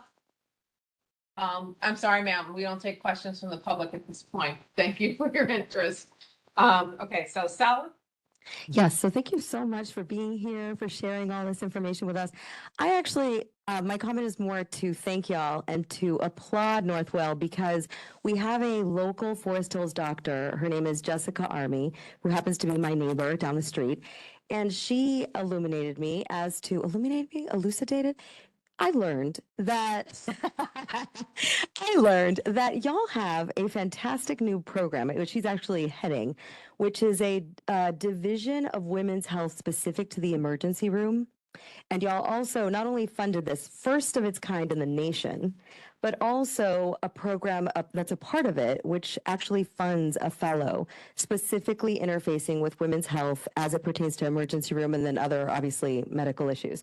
And I just think that's fantastic, because more and more we're now seeing that women's health really isn't covered and hasn't been covered by research. Research has widely applied specifically to men, even down to humans and down to the rats that we do studies on. And the fact that you guys are breaking ground on this is so huge and so awesome. And so thank you very much. I'm really impressed. That's amazing that you bring that up. Women's health is obviously extremely important for Northwell, and it's an entire organ. So it's happening to me now. It's contagious. You started it. Okay. But thank you. Right? Thank you so much. Okay, Edgar.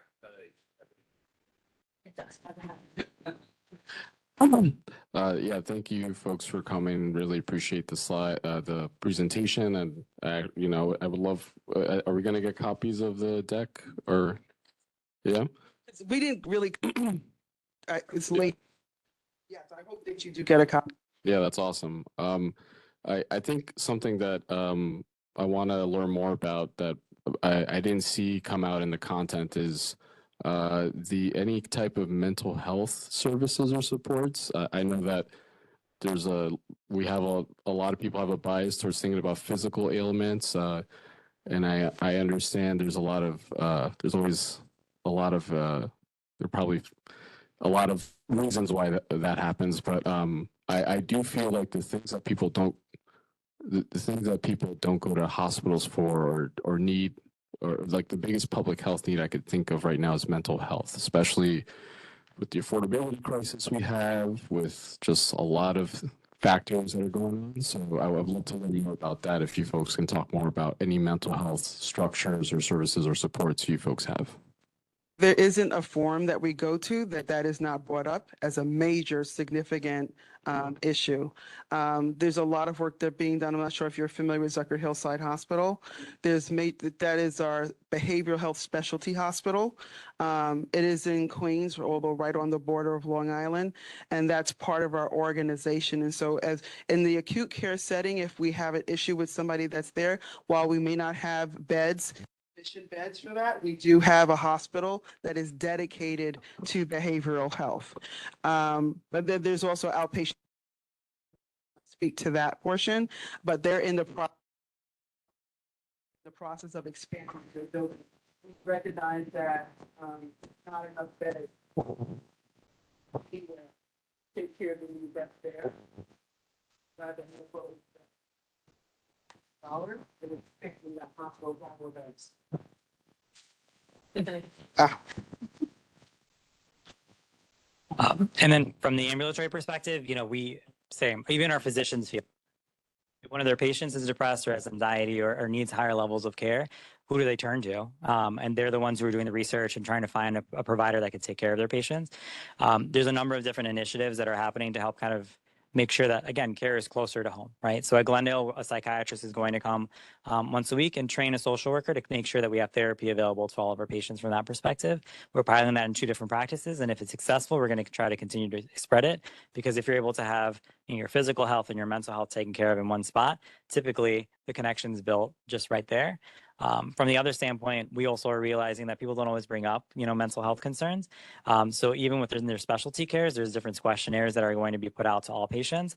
And if they have a concern, every provider will have the opportunity to connect them with care within, the Northwell world, right? So a lot of it is through telehealth at this point, but our goal is to make sure that we're bringing more to the community, because we hear it not only from our patients and their communities, but even our physicians say it's something they need to help take care of their patients. So. Got a lot of work to do. We do. Peter? Yeah, hi, thanks. And this will be more for normal and focusing on 9525 Queens Boulevard. And certainly, I think everyone in the community has noticed the kind of the growing medical campus there. But at least for me, tonight was probably the first time realizing that it's really become a whole outpatient hospital, almost in its own right.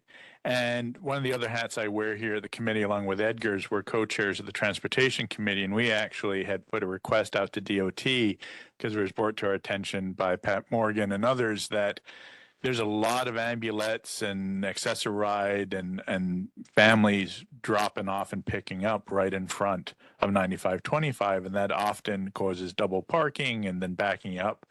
And so we wrote to DOT asking to increase the amount of ambulette parking in the front so that there'd be more space on your frontage for that in and out traffic. They've so far told us that when they look at it, they don't think there's a need for it. But sort of my questions to you is whether, speaking with staff and patients, if you kind of confirm that there really is that need there. And if so, maybe we can coordinate to get more information into the hands of DOT so that they understand just how much that building has evolved in just the last couple of years, and it's become a very different kind of operation than the restaurants and office spaces it used to be, because I think sort of the metrics that they use and the way they look at these things is a little bit too cookie cutter. And it would benefit from input from you all if you're willing to give it, if it makes sense to you. Maybe I'm wrong, but I see your head nodding, so I think we're probably thinking the same thing. So before we even opened, our team was, the team that was there said, there's always an ambulance out front. So it's hard for them to get access to the building. When Imaging came in, that was the first thing they said. It would be nice to have a curb cut and also an ability for an ambulance or an ambulette to be able to park, because patients travel with different types of transportation providers. So it'd be a huge help for us. So we would definitely love to partner with you on that. Okay, so then we're Christine and my committee and stuff, we'll make connections with you all, and we'll kind of do a supplemental to DOT to see if we can get some of that work done. That's brilliant. Thank you. Thank you. I think it would be helpful too, if I could just jump in, if you guys could put something maybe in writing, from Northwell, just so that it's not us Right. constantly Right, right, right, asking. right, yeah. So maybe if you guys can say that this is important to our patients, this is important to our practices, I think maybe that would help. Yeah, Sure. thank you. No problem. Pass that down to Pat. It'll be Pat, then Effie, and we'll come back down here tomorrow. Thank you very much for your. You're good. Thank you very much for your presentation. Couple of things. I stopped going to Go Health, the Northwell Urgent Care Center on Queens Boulevard, because of a pretty big, but it might be a minor problem for most of the people who go there. See, I'm pretty severely disabled. And one of the things that you don't have in the waiting room there, at least in the last year since I've been there, is you don't have chairs with arms on them. Now, people are very nice here for the community board meeting. They weren't sure I was coming tonight, but they went and got me a chair with arms. I can't get out of a chair without arms. That's something we can definitely bring up to them. Because with Also, you don't have any chairs for people with hip replacements. okay, But the MD does. Which is why I go there. Even though most of my doctors are affiliated with well, that's something we can bring back to the Go Health team, and at least within all of our. well, we sent a number of letters to Forest Hills Hospital. Nobody ever answered them. But I guess tonight they will be answered. Yeah, so Go Health is a partnership that we have. And as a large organization, there's different groups of people. We'll make sure that leadership team is made aware of a concern that's been received. Okay, next thing.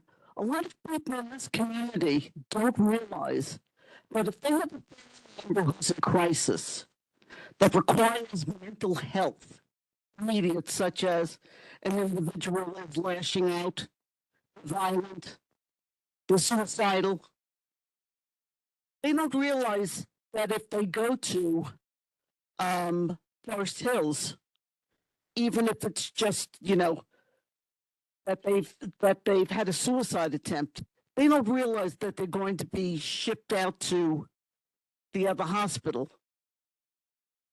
After you've stabilized them. This community here, we have a lot of people who don't have cars. They can't take mass transit to visit a family member. I didn't know that 2 years ago when I went with a neighbor whose son purposely took pills and the mother was screaming when they transferred him after they stabilized him in the emergency room. But had she gone to Booth Memorial, had she gone to Elmhurst, she would have known that. She would have been able to at least get there to visit her son.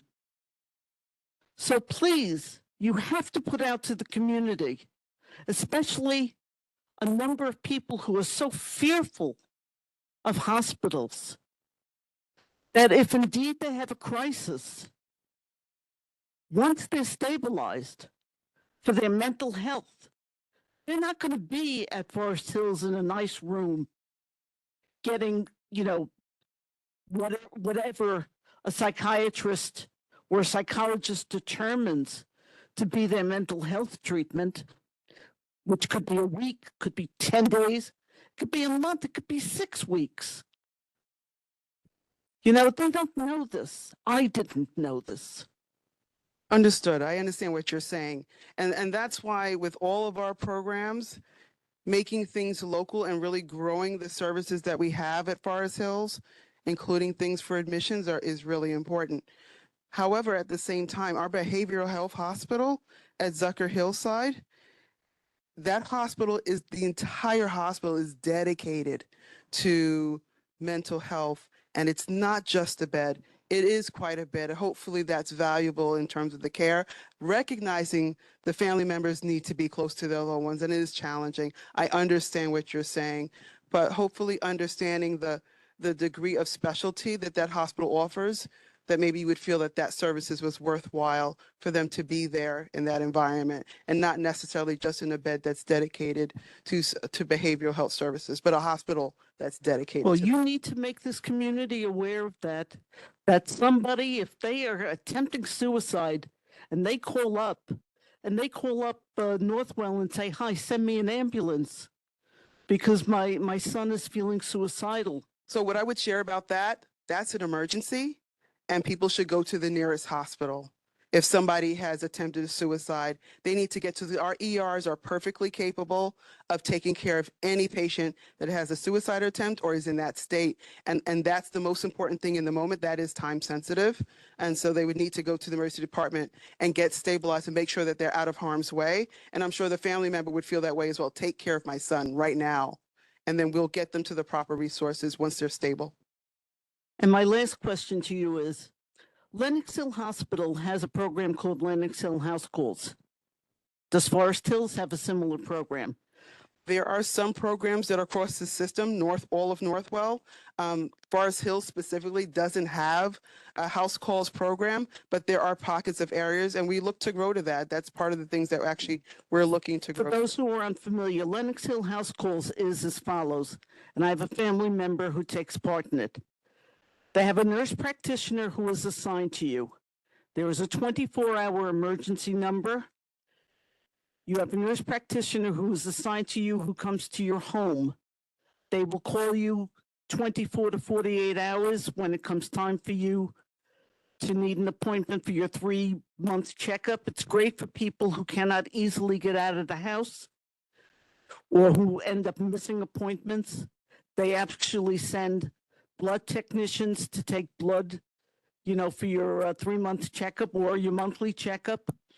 They also send a podiatrist to your home to cut your toenails if you need, or to check your wounds on your toes and other things.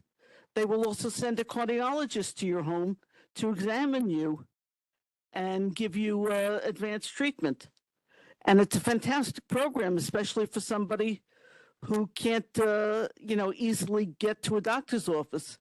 So understand this. We represent Northwell. So I'm loving that you're sharing that.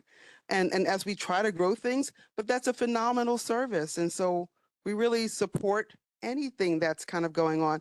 And frankly, I have colleagues in other healthcare organizations in Queens, because like at the end of the day, we're all serving Queens.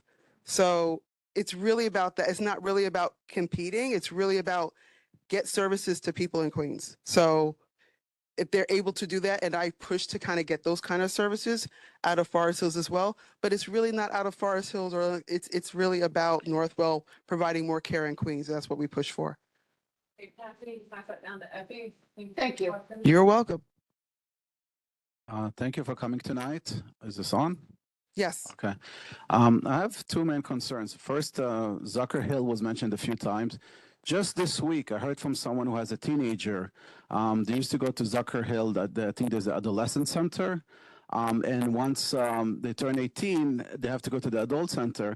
It came to my attention that the adult center does not accept Medicaid of any form. None of the, I don't know how many, there's a 10 choices or something like that. None of them are accepted by Zucker Hill. Is that correct? The adult division, the younger adult one division does. doesn't accept Medicaid? That's what I was told. Is that correct? That I was very surprised to hear that. I don't know that specifically, but we can look into that. That not even one of the choices is available to people. That was very surprising to me. So, Yeah, that seems surprising as well. We can look into that. The other thing is, in the past 2 weeks, some first responders, this is specific to the Forest Hills Hospital, they've been telling me that the emergency room has been packed, like nobody can go there. If you're a block away from Forest Hills, they will not take you to the one at Forest Hills, even though it's half a minute away. They will go anywhere else. And by the way, if you do make it there, you have to wait for hours and hours before you get seen. If you're lucky, you get the bed in the passageway, it's that crammed, which I don't know if it's like a seasonal thing or something. I know we have some people here who are absent, but is there any plan to alleviate that kind of, I'm not even sure what to call it, congestion in the ER? I mean, Yeah. it's nice that you say that like you have quality facilities and all that, but if you can't make it, if Agreed. you have to go 10 miles away, what's the point of have a hospital in my neighborhood? I understand and agree. Many of the ERs in the area and across Northwell are completely packed right now. We're in the thick of the season. You have RSV, you have norovirus, you have COVID, and you have flu. Everywhere there's a lot of people that are sick today. And some of those illnesses result in hospitalizations. This is the season. It's expected. As a matter of fact, it's actually a little bit late. Usually happens a couple of weeks earlier. We put a lot of systems in place to mitigate that. And things are going much better. It's actually better now. We had a good day today. We're able to push a lot of patients through the system a little bit quicker. But when and there's an expression that we use, when the bus lets off and everybody comes in at one time, it can be challenging for the staff, obviously, as well as the patients. But we do everything that we can to accurately assess folks and get them through the system, whether it is to transition them back home or to be admitted into the hospital. So a lot of work is done to prepare. We've been preparing all year for this season, and it's going honestly way better than it did last year. But recognizing that it's still challenging, I was asking my colleagues at the other Northwell hospitals, they're all going through the same thing. So if someone, and last, I'm done. If someone has to go to the ER now, where do you recommend, and it's full here, where do you recommend they go as the next best choice? If you're going to the emergency department, you need to go to the nearest ER. You know, we have to, I mean, they're all accredited. You know, if you, I'm a human being first, right? If you need emergency care, you go and get emergency care. We'd love for you to come to us, but if you need emergency care, go to the nearest hospital. But we're actually really okay right now. And I think that a lot of our other colleagues have been in some similar situations. Everywhere is kind of going through it. Thank you very much.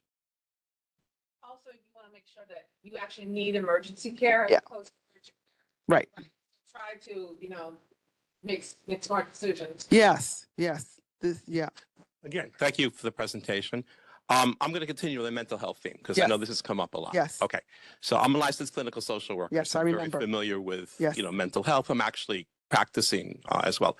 So again, with mental health, we've been talking about inpatient mental health, but outpatient mental health is important. Now, you did allude to that you do have some type of outpatient mental health services. So if I have a client or I know somebody in the community who needs outpatient mental health care, what's the referral mechanism to you if you have the ability to take on patients? So from the way that with the current practices have been set are if patients are already within our practices, so if their primary care provider or one of their providers within the network have seen that there's a need, they're connected from that perspective. Separately, we can connect you with our colleagues from the behavioral health service line in terms of the best way that we can refer patients in for more general outpatient care. But does Northwell actually provide mental health care or you just refer out? So there are services, but they happen in different locations. So what I was really talking about was behavioral health care that's supported within the practices itself. So rather than going somewhere else or another location, we actually want to bring the providers into So you have therapists in the practices? That's the plan. Okay, so you work closely with, because again, I think to avoid some of the situations we've heard, we understand how important outpatient, Right. because we understand, and I've worked also inpatient. I've worked inpatient, I've worked outpatient. And I can tell you, years ago, when I went for training about when I was doing inpatient work, back then, I don't know if the State Department of Health still considers it, but they consider an actual admission to an inpatient facility as a traumatic event. Because inpatient care is traumatic because you're being taken from your family, put in an artificial situation. So again, I think outpatient is important. To kind of follow up on that theme, I think you alluded to it. It's great that they're embedded within your primary care, but do primary care doctors administer certain screenings like anxiety screenings, depression screenings? They do administer them, and then if they do trigger, they do refer within their practice. Yep. We're doing it with our specialty providers as well now. So it's across all specialties that we're doing that. And because I have no shame, if you know any LCSWs that are interested in joining, we'd be more than happy because it's really, as you know, it's really difficult to find care providers in behavioral health. Yeah, I know. So My if clinic you know has a a long guy, waiting list. Yeah, we'll be more than happy. Yeah. Okay. Thank you all so much. Thank you so much for everything you do, everything. I think it's safe to say Northwell makes our community better. And I have to say, at nearly every community event I'm at, Northwell is there. Northwell is always trying to connect with our community. So we are very grateful to have you there. And I have to say, I thank God for Northwell because it saved both of my ankles and kept me from having to have surgery. So thank you, stars. Let me tell you, they really helped me out. All right. Thank you all for coming tonight. Next up is, we're going to move this pretty quickly. And I hate to say this, but I think we could be out of here by 9:15. I have faith. Consumer Affairs, Brentley, you're up. Come on. Yeah, you come here. Nah, get comfortable. It's so hard to always go after Lorraine because she's just a wonderful speaker. I know. If you have to have discussions, move outside, please. Mark, can you take that outside if you need to? Okay, thanks. And for anyone who doesn't know me, my name is Brentley. I'm the co-chair for the Consumer Affairs Committee. This past month, we did not meet in person, but we do our monthly new liquor license applications and our renewals this month, last month, excuse me. We had 2 new liquor license applications. If you want to look on the back of your agenda, they're listed. So the first one's going to be Marani Group Incorporated. This is a Glatt kosher Georgian restaurant. The applicant does not have restaurant experience, but he has created a team that has over 11 years experience combined. They're currently undergoing a selling purchase. They're a transaction. The Marani Group Incorporated is acquiring the business from Marani Restaurant Incorporated, and they are located at 97-26 63rd Road in Rego Park.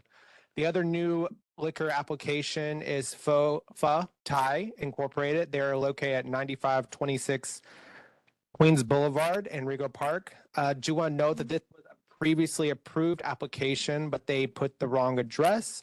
That's been now updated. This is a Vietnamese Thai full-service restaurant, and they currently have other restaurants on Northern Boulevard and Prince Street as well in Flushing. And they are looking to operate on a 12 to 9 p.m. basis, 7 days a week with music but no live entertainment. And this restaurant attracts large family diners, people who work in the nearby and local residents. So on those new liquor licenses, everyone voted yes, but we did have 3 people who did not vote. And also the precinct for 112th did not have any violations or complaints, excuse me, not violations. They had no complaints listed for these 2 new liquor licenses. Any questions on the new ones before I move over to the renewals? Okay, awesome. So for the renewal ones, it's a little bit simpler. The list is here. We have Cobblestone Pub at 117-18 Queens Boulevard. Then we also have Cobblestone's Beer Garden. As you may know, in December they opened that up. It's a really wonderful place. If you haven't been, I highly suggest you go. Then we have Village Grill at 7301 Yellowstone Boulevard in Forest Hills. New Penang Cuisine at 111-10 Queens Boulevard in Forest Hills. Cabana 70 Associates, I think it's actually Cabana, but this is their business name, 107-10 70th Road in Forest Hills. We have Gullah at 70-17B Austin Street, Forest Hills, and then Austin House Restaurant at 7204 Austin Street in Forest Hills. For this one, the committee voted yes to them to these renewals as well. However, we did have 3 members who did not vote. And also the 112th precinct said there were no issues or complaints. So that's so far a high level of our report from last month. If you have any questions, please let me know. And also, if you have any other questions you don't want to ask in front of us all tonight, you can always email me or my co-chair, Gladys Sandoval. Yes. Mark, can you pass him that? Just want to preface while you get that mic to you, if I can't answer it, she can help. It's a technical question, really. 1 and 2 would share exactly the same address. Are they considered like 2 different business entities? Yeah, so I kind of do know the answer to this. However, if I miss anything, so there are different entities. So like it's run by the same business, Cobblestones, but there's one for like outside. They have their own outdoor space in the back, and they have a bar in the front. So they serve liquor, But alcohol. technically, it's 2 different businesses. Yeah, I think it's under 2 different. It's like 2 different entities. Right. Okay. Just the reason why they need a second liquor license is because they actually have a bar outside. So some places have outdoor dining, but they bring the drinks from inside and serve them outside. They have 2 bars. So each bar you have at your establishment, you need a separate liquor license. So yes, that we're learning. So thank you very much. Thank you. Any other questions? Awesome. Okay, thank you all. Okay, we're gonna keep this simple. We're gonna do a voice vote on the new liquor licenses. Sorry, say that again. A motion to accept the report. Okay, there's a motion on the floor to accept the report. We have a second on the floor. Okay, all in favor, say aye. Aye. Very good. All opposed, say no. Okay, and and then do you have a motion for the recommendation on the renewals? To accept the renewals. Second from Effie. Okay, all in favor, say aye. Aye. Opposed? Sorry, all opposed, say no. Okay, very good. Thank you. Those on the call. All right, very good.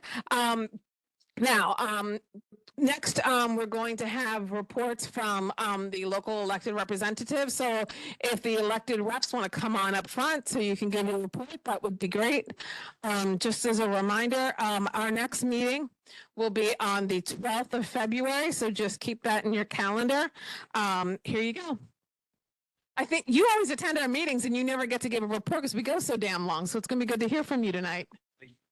And I don't have much for you today. Happy New Year. Welcome back. Just some light news. We have a new staff member in our office, Farhan Sharif. He came from Senator Sanders' office. He was replacing the late Sandy DeRemus, who had worked with us for 22 years before she recently passed back in December. So we've got him. Welcome him to the team. What else? Going into the new year. You guys know last year we put out a whole flyer on what everybody's concerns is on the different legislation, crime, taxes, hell, everything. We take everything very seriously. You call our office, you send in the mailers, you got a problem with something, we will annotate it, we will give it to the Senator at Dabo. He will talk to everybody else up in Albany and they'll do whatever they do in that pugilistic legislative ring. Right, yeah, and yeah, we got the budget coming up, so that's going to be a whole lot of mess for the next 8-10 weeks. Any questions? No? All right, love you. Good night. Thank you for all you do. Appreciate you. Next up. Good evening, everyone. My colleague, Irene, usually comes. I'm from State Senator Michael Generis' office. So my name is Mercedes Jennings. I am a community liaison. I left some of my contact information in the back, so definitely feel free if you need to contact our office. He is the Senate Majority Leader, as you know, so he is definitely back in Albany. If you need to reach him or if you are doing a trip to Albany and you'd like to have an audience with him, you could definitely call us, let us know. We also have our office located at 4502 Ditmars Boulevard. So definitely feel free, especially if you want certain legislations passed or if you have any questions about certain things with the budget. As you know, he's in charge of the budget too. So definitely contact our office. We are here as a support and a resource to you.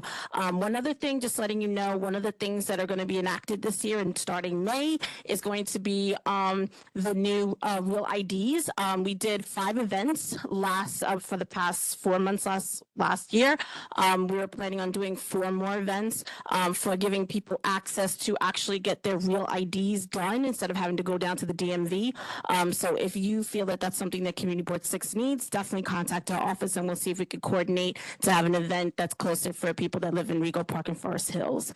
And that's basically it, unless there's any questions. Thank you so much. Thank you. Hi, good evening. I'll be short tonight, everyone. I'm Gianna. I'm with Assemblyman Hevesey's office. I just want to say Happy New Year. Thank you. And today was the first day of the legislative session in Albany. So Assemblyman Hevesey is up in Albany today, and he's looking to start another year as the chairman of Children and Families Committee. Also, congestion pricing started Monday this week. Sunday. Sorry. And if you have any callers or anyone you know looking to apply for the city's low-income discount and tax credit for residents, as well as disability exemptions, you can always call our office and we can help them apply for that. Thank you. Bye. Good evening, Jordan Rogers with Congresswoman Meng's office. Hope everybody had a happy new year. And just a few things from us. The $190 million Congresswoman Meng got authorized to combat flooding in was actually signed into law this past weekend by the president. So we'll be keeping an eye on that. It basically calls for the Army Corps of Engineers to work with the city on the project, so we will keep you updated. We'll be doing more weekend office hours this Sunday, January 11th, from 10 a.m. to 1 p.m. over at our Forest Hills office. And then at our Northeast Queens office in Flushing on February 9th. So feel free to come on by. We'll also be doing VA office hours again in March over at the American Legion on Metropolitan Avenue in Forest Hills. We do this every couple of months where we have the Department of Veterans Affairs come to the district. Any veterans who have any issues with the VA that want to sit down, talk to a representative, can feel free to do so. And the Congresswoman was sworn into her new term this past Friday. And well, thank you. Thank you. And it is really a true honor to continue being your voice in the nation's capital. And of course, always feel free to continue reaching out if there's any federal issues that we could be helpful with. Thank you again. Happy New Year. Okay, before we close out, does anybody have any new business tonight? Seeing as there is none, I'd like a motion to adjourn.